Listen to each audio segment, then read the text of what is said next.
They're going to count at the end, but they're not.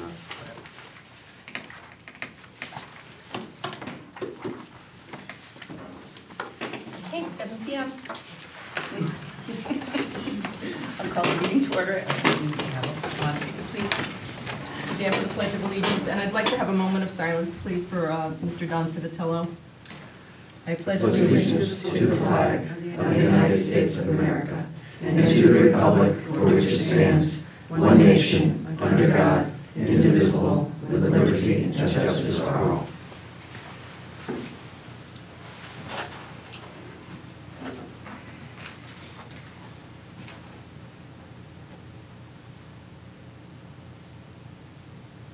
Thank you. Good evening and welcome to the May 22nd Committee of the Whole meeting for the Milford Board of Education. I just would like to take a moment to acknowledge Don Civitello, who you all know was a former Director of Pupil Personnel Services who passed away last week.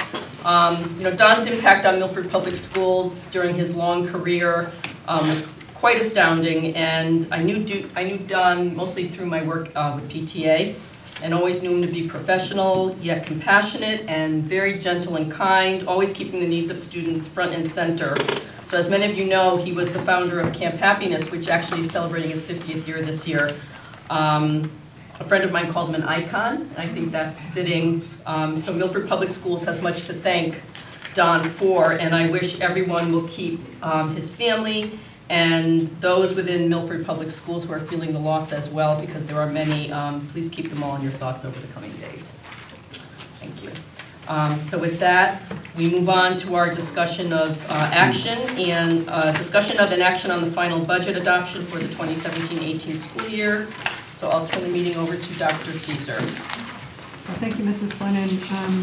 Just to set the context for this evening, the board on January 18th ultimately approved to move forward a budget of $92,336,582. That was sent to the Board of Finance, and on March 8th, the Board of Finance voted to recommend the Board of Education's proposed budget with a reduction of $40,000.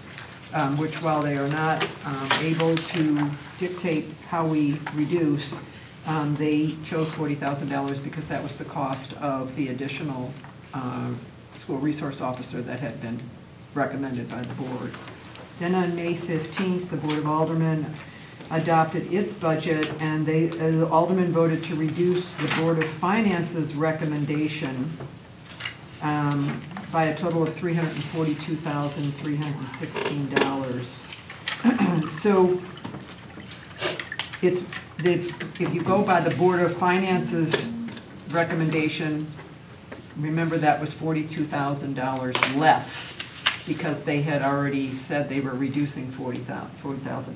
So we just want to clarify that, because ultimately we now are asked to make adjustments to reduce the budget in the amount of $382,316, but 40 of that is from the Board of Finance. I know that gets a little confusing, but just wanted to clarify that.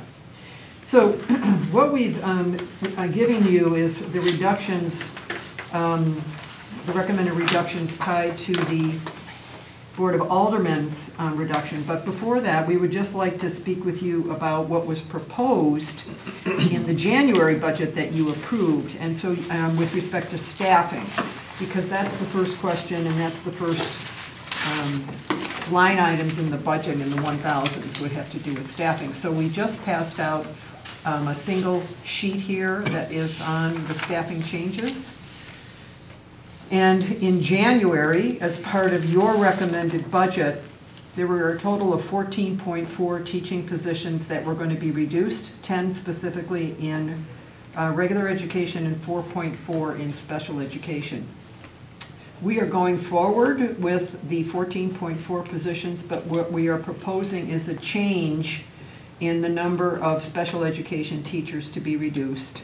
That instead of reducing 4.4, that we reduce 3.4 positions, and that 1.0 that would be then, sort of hung out there from the special education would be picked up on the regular ed side, and we would reduce an additional position on the regular ed side, which we believe we can do given the enrollment numbers right at the moment in the school system, particularly in terms of kindergarten, et cetera, that it enables us to be able to reduce or to absorb that position. So it's still 14.4 positions, but it would be 11.0 regular ed and 3.4 special education. That's from your recommended budget. So I'm not talking Board of Aldermen yet, I'm just talking regular budget. And then in addition, the Board of Aldermen voted to reduce the Board of Ed's budget, which I just shared with you. So as a result of that reduction of the Board of Aldermen, we are reducing an additional 1.0 regular education teacher. So what you have below on that sheet is the breakout. So there would be 12 FTE that would be reduced in regular education. 5 would be at the secondary level, which is elementary slash middle slash high school, and 7 would be at the elementary level. And then the 3.4 FTE will be reduced in special education, 3.2 at the secondary, and a 0.2 at the elementary. And we would be happy to answer any questions that you may have on this. Mrs. Glennis? So the 12 FTE, 5.0 at the secondary, 7.0 at elementary, that includes the newly recommended reduction of 1 total FTE in the specials, art, music, phys ed, and media? Yes, so would that be elementary? Yes, it does. Yes, it would be. Thank you. Any other questions? Ms. Federico? Thank you, Madam Chair. So the question I always hear when we talk about teacher reductions is, will there be layoffs? And then my second question, will there be an impact on class sizes? So we do anticipate that there may be some layoffs, certainly not, 15 layoffs, but there may be a handful. We're still, it all depends upon the number of retirements, resignations. As of right this moment, we anticipate that there will be some. Okay. May that change between now and the end of the school year? It may, because there may be more retirements that come through, et cetera. So. Okay. So by the end of the school year, you'll have a better idea? Well, we'll know within the next week and a half which positions, which teachers currently would be laid off, because we have to begin that whole process so that we're able to assign every single teacher before the end of the school year. Okay. And then the second part about class sizes? Is there an impact? Class sizes, not significantly. Okay. There is not. I mean, at some point it becomes difficult sometimes at the elementary, simply because you only have 2 sections. Mm-hmm. So if you have 21 students in a grade 2 classroom, which is 20 is the guideline, do you immediately bring in a 3rd teacher? We may have chosen not to do that, but overall, no, because remember, the positions that were eliminated, basically the 11, I should say the 14.4 positions that were recommended, that was based upon the enrollment projections, and those enrollment projections truthfully have held, and if anything, our elementary enrollment is lower than what was projected. So there's no issue there with respect to overall class sizes. And the specials piece will not affect, any kind of time in art, music, PE, library, media. Students will get the same amount of time during the week as they always have. Okay. Just to follow up, in terms of teachers who are potentially laid off, that decision needs to be made rather within a week and a half. So they go on a displaced list, correct? At the elementary level, they do. And then, so if come, the very end of the year, the summertime, you have additional retirements, and you would go first to those teachers to call them back, correct? Absolutely. The recall list. The recall, absolutely we would. Recall list, that's what I was thinking. And what I would say is that the first year I came in, which at this point was a full 6 years ago, That was, it was a year after Simon Lake had closed.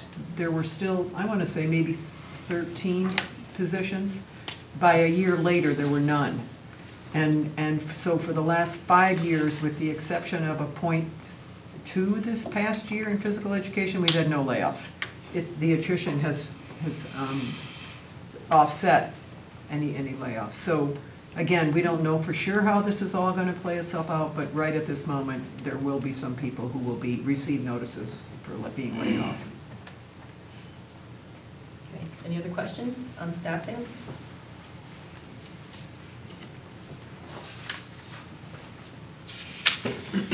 So then I'd like to go down the list of the recommended reductions. This is of the reductions stemming from the Board of Aldermen's vote to reduce our budget. So I already spoke to the 1.0 FTE teacher. This would be in the specials, art, music, PE, media. In other words, that one position, would be divided across those areas. So it's a really small reduction. We're talking about like a 0.2 reduction, in each of those areas. The equivalent there are a little more than a 0.2. That's what we're talking about, which is the equivalent of a day. When we talk about a 0.2, it's 5 days, it's 1 day. So the equivalent of 1 day of art, not in terms of kids learning, in terms of the teaching piece, would be eliminated across all 8 schools. It's the equivalent of a day, if that makes sense. No. So how many actual teachers would be impacted? Does that make sense? Probably 4. Well, we're still working on Okay. the specifics of how this would play out. Remember, these particular certifications are K-12. So how this actually plays out with the actual teachers, because we do have some resignations or retirements in some of these areas. So there's a lot of movement in this area. We won't have a very specific number until about 4 or 5 days from now. We'll know exactly where those will play out. In terms of impact, again, as Dr. Fieser, this will just be part-time and most likely in one building of one teacher, so for each of these areas. So does that mean, like, this is only example only because I have no idea, like an art teacher who now teaches 5 days may be teaching 4 days next year? That's how we do it with FTEs, that's correct. Okay. Yes, Mr. Jagodzinski? And how are benefits for part-time teachers? All teachers that are under the contract, and Wendy, correct me if I'm wrong, I think they have to be a 0.6. 0.5 and above. 0.5 and above are eligible for benefits. But most teachers, there's very few that are under 5, right? Very few, a handful. Right. Very few. And are .5s, do they, those that are under .5, are they at the same salary level? Are they covered by the contract? Yes. So a proportionate amount of the salary, Right. obviously, yeah. But again, very few. I mean, probably less than a handful, right? Yeah. Yeah. In the whole district. Even from 0.5 to 1.0, that's maybe a handful as well. Mhm. Other questions? I Yes. would just ask, so when you have the final numbers in terms of layoffs and how this reduction works out, can you share that with us in a board update? We can. Okay. We can. Yep. So then we're going to reduce the substitute teacher line by $100,000. Again, you may wonder about, that amount, but as indicated to you, we've made a concerted effort, and actually it's been Mr. Burt who's really taken the lead on this, to reduce the number of teachers that are being pulled out primarily for professional learning. And so we feel comfortable being able to reduce that $100,000 even with the change in substitutes for next year.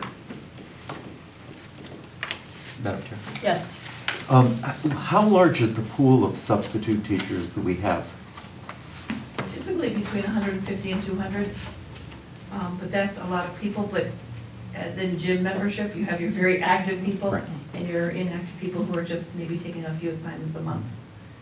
So it's tricky. And is it true that the higher percentage of those are they take secondary positions? If someone has signed up for all levels, they will typically take a high school level because it pays more Because right it now. pays more, that's the issue. Right, but we are going to $90 for everybody. Correct. The people who we hire as permanent substitutes, do they come out of the substitute teacher budget? Do they? Yes, Yeah. they do. Okay. And if we can't get a substitute and we split a class in order to cover, the teachers who get the extra students receive a increase for Correct. the day. Does that also come out of the substitute teacher salary? I believe that it does, but we'll get you a definitive answer on that. I believe that it does. Yeah. As I've mentioned a number of times, I remain concerned about the number of substitute teachers because this is the equivalent of 60 full-time teachers budgeting the $950,000, which, is, in my mind, kind of a staggering amount. Because every time a substitute really is no substitute for the regular teacher. Correct. But this also covers teachers that are ill, too, that they're out for legitimate reasons, long-term illness or, long or short-term illness. Separate. And that was one of my questions was, with this reduction, I think we have to keep sight of that it's not just, this account just doesn't pay for teachers that are getting pulled out of the classroom for PD. It also covers illness. Maternity leave. Yeah. Maternity leave, right, Long-term anything illness. long-term illnesses, Personal days. I know of some Yeah. teachers that have had some significant illnesses that have had them out of school a majority of the year, rightfully, because they have those sick days stored up. And, that all comes out of this account too. So, you still feel that we'll be able to cover what we need for all of the substitutes with this additional reduction? We do. As I will talk to you about when we get into next month, talking about transfers, and as I talked to you about at the April quarterly report, we are running a significant surplus in substitute teacher line. And again, like Dr. Fieser said, it's a concerted effort, Mr. Burt and the district, to continue to not pull teachers out of classrooms. But it also reflects the number of assignments that have not been taken because we don't have elementary substitutes to take those assignments. So we've been tracking the substitute line very closely, and we believe that the $100,000 reduction that we are recommending here, we will be able to live with next year, even with raising everybody up to $90. Okay. We're making a big effort in this district to reduce the number of substitute hours that we need. But where we need them, we want those subs there. Right. Okay. Questions down here on this?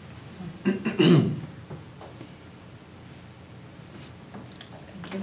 Under contracted services, we're reducing the security services, which is the proposed SRO, by $40,000. And then we're also reducing contracted services by $40,000. And this is because of the new copier lease, and Mr. Riccitelli will talk about that further. Sure. We had a 5-year lease on all the copiers in the district. We have approximately 90 copiers throughout the district, and it's all on a lease program. That was a 5-year lease. It expires this coming August. So we went out for an RFP in May, and we received the responses back. We haven't chosen a company yet. We're still going through the process of vetting them, but we know that we're going to save a minimum of $40,000 on the current contract that we have for our copiers that are leased. We didn't have this information at the time that the board voted on its budget. As I said, the RFP went out in May, and the responses only came back a few weeks ago. So we're confident that we can cut this account by $40,000. Questions on this? Okay. Under facilities, we're proposing reducing building projects by $32,500 and grounds projects by $30,500. And you have in your packet the specific projects that will be reduced. And I'm passing out a revised page for Appendix I. We had one change, which I'll explain.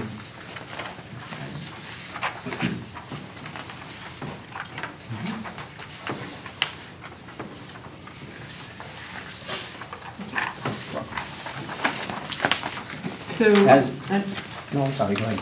I'm sorry. what I was simply going to say is that this is on page 10 of your documents here. Is the building and grounds projects.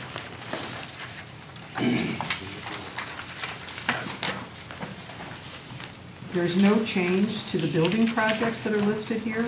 So you see $7,500 for door 4 at Meadowside, $10,000 for the 2 additional bathroom sinks at Orange Avenue, the classroom refurbishment at Harborside for $15,000, and then and that's it for the building projects. And I think if you have any specific questions, Mr. Bradbury is here to address those. Or did you want to add anything else, Mr. Ricciatelli? I did, just real quickly, and then details. Certainly Pat has all the details, but as we've said to you many times before, there are literally hundreds of individual building projects and grounds projects. The ones that actually make it to the budget, as you can see from the list, are really only 1 or 2 per school each year.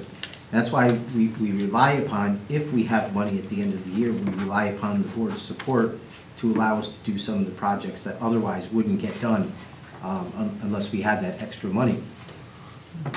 Having said that, when we looked at this list, we took, Pat has a priority list of every school, and we looked at what those, something has to go. We have to find some money to reduce. And so we looked at, number 1, does every school have at least 1 project? And those schools that had 2, those were our first ones to look at, unless it was a major priority. And then secondly, is it on Pat Bradbury's priority list, and is it going to cause some kind of a security, safety hazard? And we determined that it would not for the recommendations that we're making. Just before I forget, the one change that was made on this list, this was actually... Bleachers under grounds project. Correct. The highlighted piece on this third to the bottom, the bleacher refurbishment, that was brought to our attention by Mrs. Krasinski. It said the visitor side, it's actually the home side. So that was the change that we made here. And we can answer any questions that you have from there. So maybe we can go back up to the building projects, and if there's questions on the building projects? Yeah, I have some.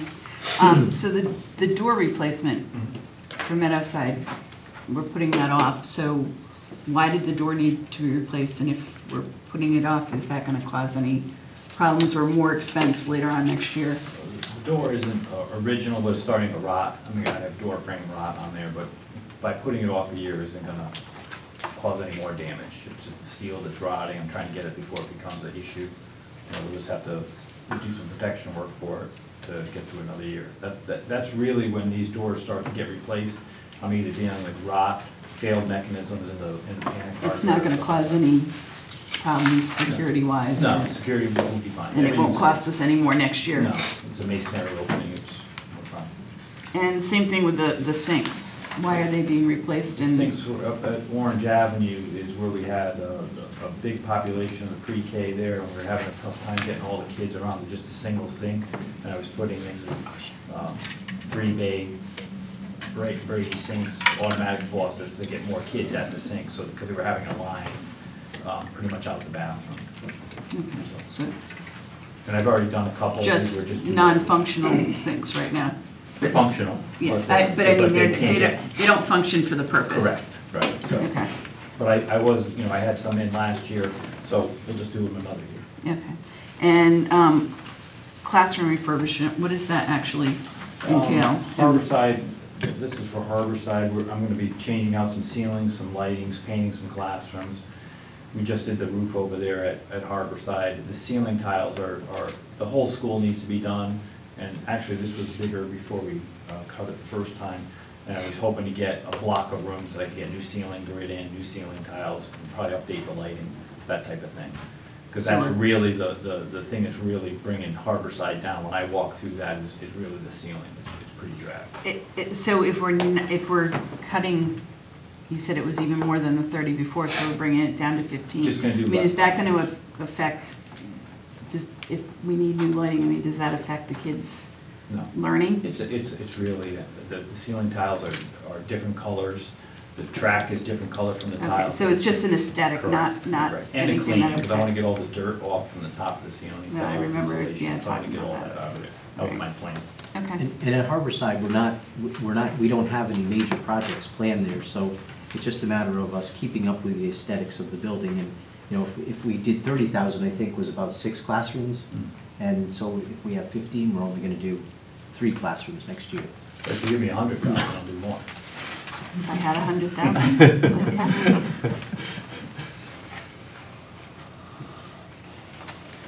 Is that all your questions, Mrs. Krasinski? For the building projects, yes. Any other questions?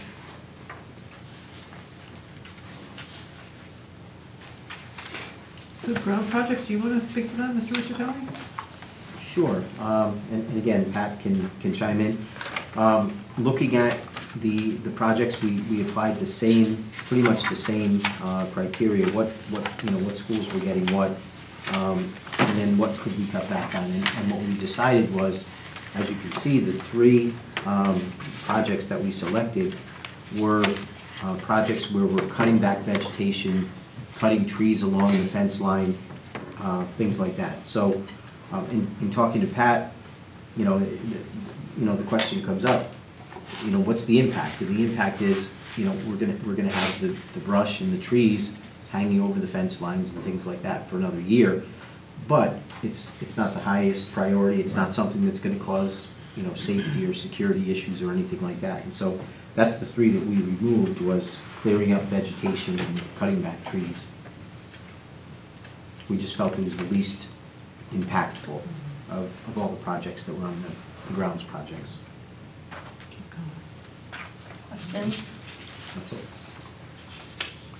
Mrs. Krasinski? The bleacher refurbishment, I think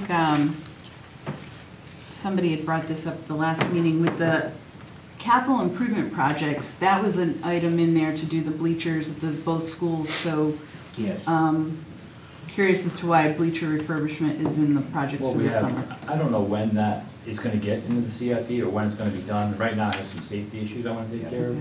I have some steps that are crumbling, some walkways that are not flat anymore, I have some railings falling. So I have to address some of these issues, and by the time we get to the CIP, it could be 5, it could be 10 years. And we're looking at, with that home side bleachers, you're talking a couple $100,000, probably $300,000 to really do a refurbishment of that whole bank, because that's a concrete stadium seating into the bank over there that is decaying. Is the home side, the far side? Far side where the press box is. Yeah, and the question came up at the last meeting about the long jump runway repairs and at both schools. And the fact of the matter is, because of projects in the CIP, as Pat said, there's no guarantee that that's going to get funded. And I would just venture to guess at this point, given the situation around the state, there's not going to be available money to do the athletic fields and the athletic projects, at least this coming year, and maybe not a couple of years into the future. So these are things that have to be done now. If we don't repair the long jump areas at both schools, they can't have long jump at those track events. And so, we have to do them this summer so that they can have track next spring. What happens down the road, if we get funded in the CIP, again, 2 years down the road, 3 years down the road, we would redo everything, but these are repairs at this point. And again, as Pat said, the concrete area on the home bleachers at Law is really kind of a safety problem at this point because there's cracking cement, there's divots, things like that, that could be trip and fall hazards, things like that, so. Would that, whatever work is gonna be done, let's take a positive attitude that we'd get the money to do the repairs next summer or next year in the capital improvement projects. The work that's gonna be done on the bleachers, is that going to be money spent and then it would be ripped up to redone, or is that most of the money is it gonna be spent on stuff that wouldn't be ripped up a year from now? Some of it will get ripped up again, absolutely. Some of it will stay. If we're doing side work leading up to that, they wouldn't be touching that. Okay. But I don't know what the plan will be to repair that stadium seating. You know, I don't know if they're gonna be able to cap it Or if they're gonna rip it out completely. You know, that's what I don't know. Okay. So I must get an engineer involved to get a plan for that. Okay.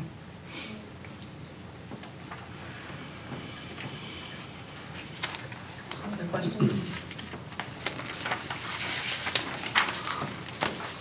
The next area where we are proposing reductions is in the equipment, furniture, and computer areas. So under equipment, we're saying $25,315. Under furniture and fixtures, $5,000, and computers, $34,636. And again, if you turn to appendices J and K, you will see,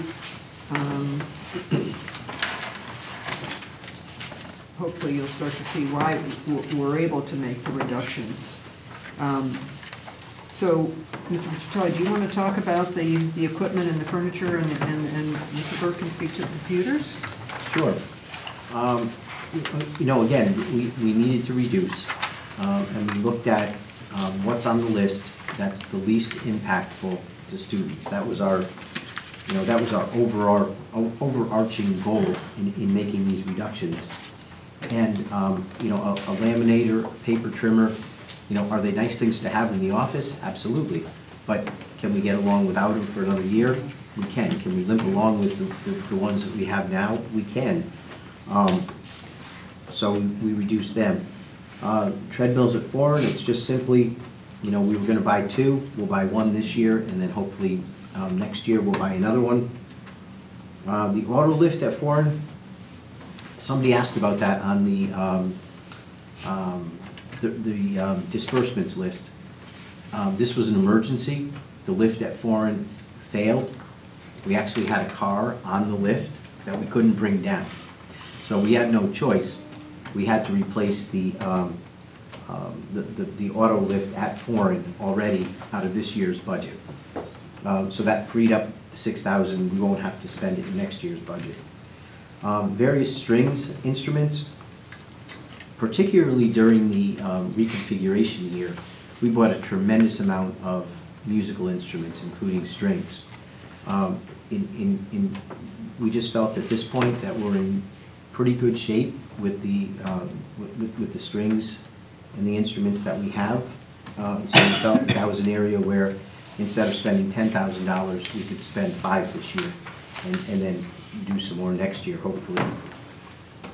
Access points. In talking to the IT folks, we have access points throughout the district. We have switches throughout the district that continually need to be replaced, and you know, they're on a life cycle. I believe that they told me today there's like 215 access points throughout the district. So you know, we're saying that instead of doing 10 out of this budget, we'll do 5, and we'll continue with that replacement. The walk-behind mowers, we were going to buy 4. We're going to buy 1. Large snow blower, I'm sorry. 3. Yes, 3. We're reducing 1. And large snow blowers, we were going to buy 6. We're reducing it by 2, so we'll buy 4. So it's not, none of these cuts are going to cripple our efforts, but they'll put us back a year. Madam Chair? Yes, Mr. Hagedorn. Were those replacement for the lawnmowers and snow blowers, or were those just adding to We have a aging fleet of tractors that we have right now, and I'm replacing those tractors with these walk-behind mowers. Okay. They were actually the walk-behind mowers, I mean, the tractors that are here, they're close to 15 to 20 years old. That's why I was asking, I wasn't sure. And we're just kind of swapping equipment, going to a different method. And we're going to go to, and that's what I'm replacing those tractors with. More exercise. More exercise. The Fitbit will get the challenge. Are you going to be doing one? I got one in my pocket. Oh, I'm doing a mower. Grievance. I have a question about the various band and strings instruments. I actually got an email from a parent very end of the day today about that. So I just want to confirm, this is throughout the entire district. There's no one particular school that will be impacted. No, at this time, just as Mr. Riccitelli said, in the past, last year we budgeted over $50,000 for all instruments. This current year we're at $14,000, so we feel that between those 2 years we're in good shape to address the needs of the district. This wouldn't be targeted towards one school. Okay.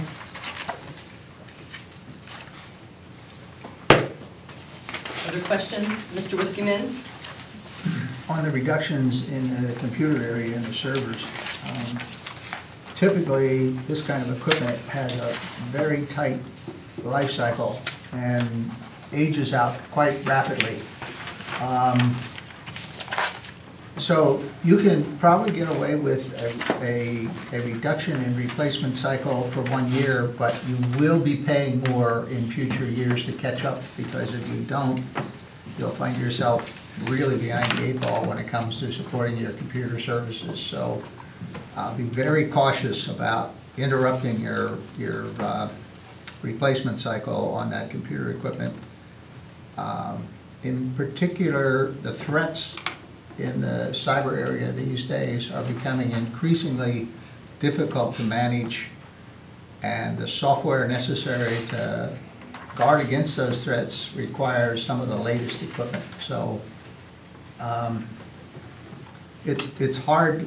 You're either on the bleeding edge with this stuff or you're behind the 8 ball. I mean, it's kind of like it's a bad place to be, but unfortunately that's the way it is. So I just caution you to be very careful about tinkering with your replacement cycle on your computers, because once you have things set in place, it's easy to have the whole thing go down on you. So just that, I mean, we don't really see much choice at this point in time, but it's a cautionary note. So. Well, there's other places that they could look if the board was going to direct them to do so, but I'm assuming that you had discussion with the tech department and... We did. They feel confident that these are areas in which they can extend the replacement cycle. They've been very good in the past few years to ensure that we've been updating the older equipment. For example, the wireless access points on Appendix J, we have 5, which is actually a perfect number there. We have 5 of the last generation that we would want to replace, the ones that are reaching their end of their life cycle. So by just replacing those 5, we again will be confident into the next year and then get back into a regular life cycle for the wireless access points. Mr. Jakuzinski? Is there a fixed life expectancy on those? Do you know, or? Well, there's no fixed life with computers and most technology. Well, some people, having worked in other districts right. where we've extended the life of a computer to 12 years, I can tell you that you can extend the life out of anything for as long as you want. My first car was, when I was 17, was pretty old, and extended that with a few gallons of oil. But it's just a matter of usability. So we feel that it typically, for example, like a SmartBoard's 10 years, servers, well, desktop computers we go 5 to 6 years, but if necessary, we can upgrade some of the innards, if you will, and make it more usable on a regular basis. As discussed, some of these other pieces that are more hidden, like the wireless access points and the servers behind the closets, sometimes those break down, and we do replace them as necessary. But we do want to stay ahead of it with a good replacement cycle, so we don't have a catastrophic event. We want the wireless system to go down during a SBA exam or something like that. Any other questions? Okay. And the last area where we reduced is in the 8,000s under professional development. We reduced it by $14,000. And, you know, we feel that we still will be able to engage in professional development. So I don't know what percent that amounts to, but the budget itself is $291,000, or $291,220. So it's actually a 1.9%, just under 2% reduction there. I mean, what we tried to do, in all honesty, overall, is to say, okay, are there areas that we can reduce that will not, well, first of all, staffing, we were very careful with, but anything else that we could reduce that wouldn't have this devastating effect in any of the areas. And we feel that our choices are reasonable, and you know, it doesn't put any department in jeopardy, or like, for example, the grounds or building projects, the equipment pieces. I mean, we didn't decimate a particular area, is what I'm suggesting.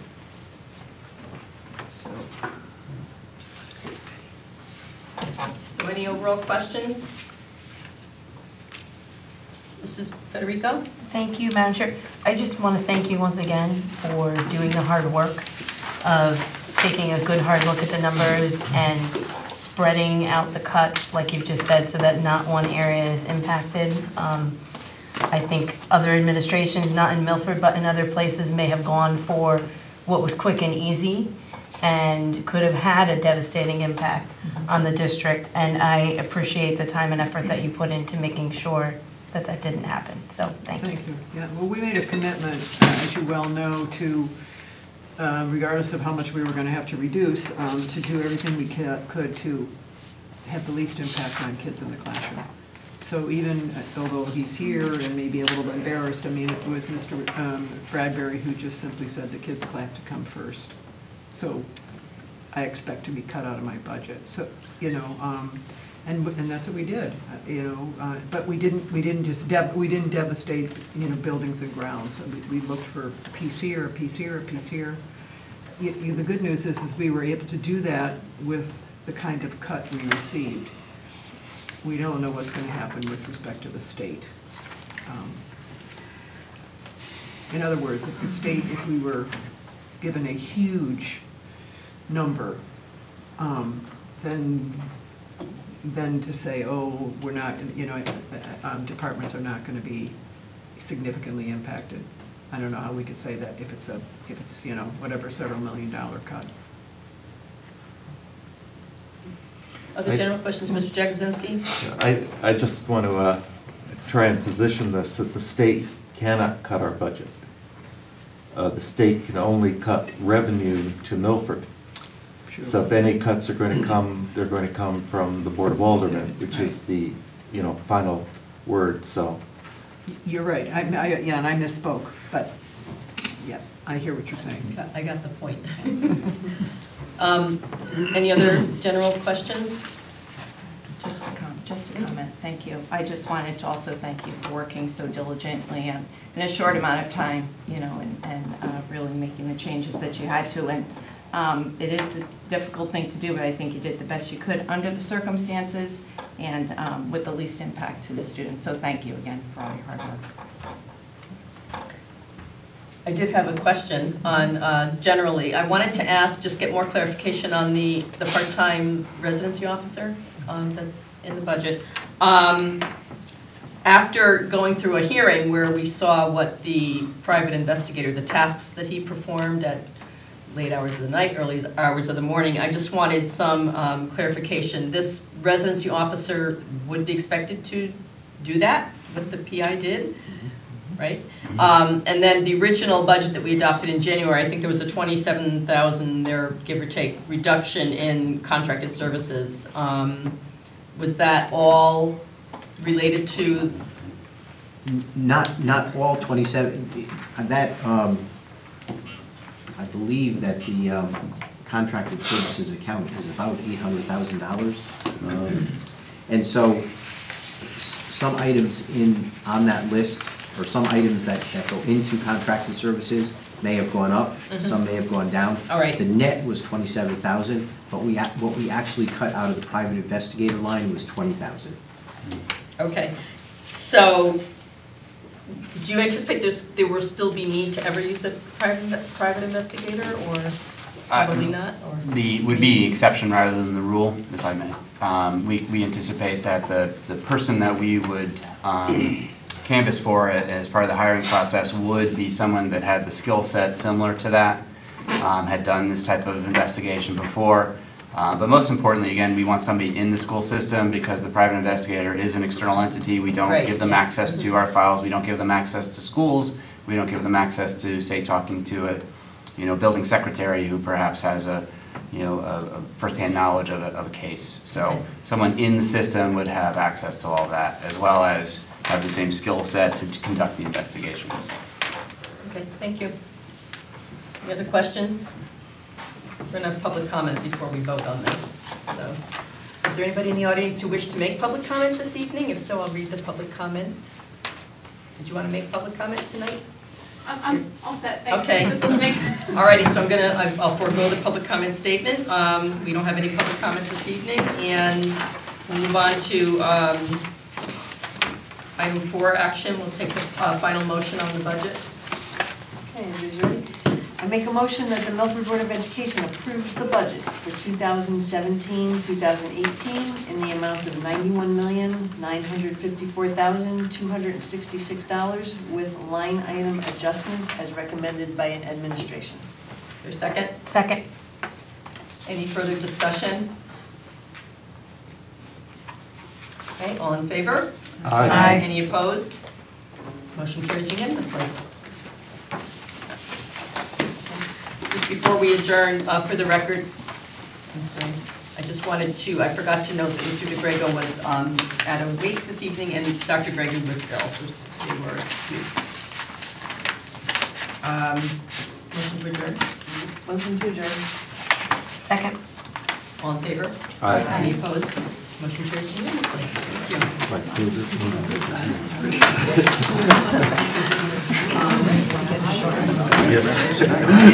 you.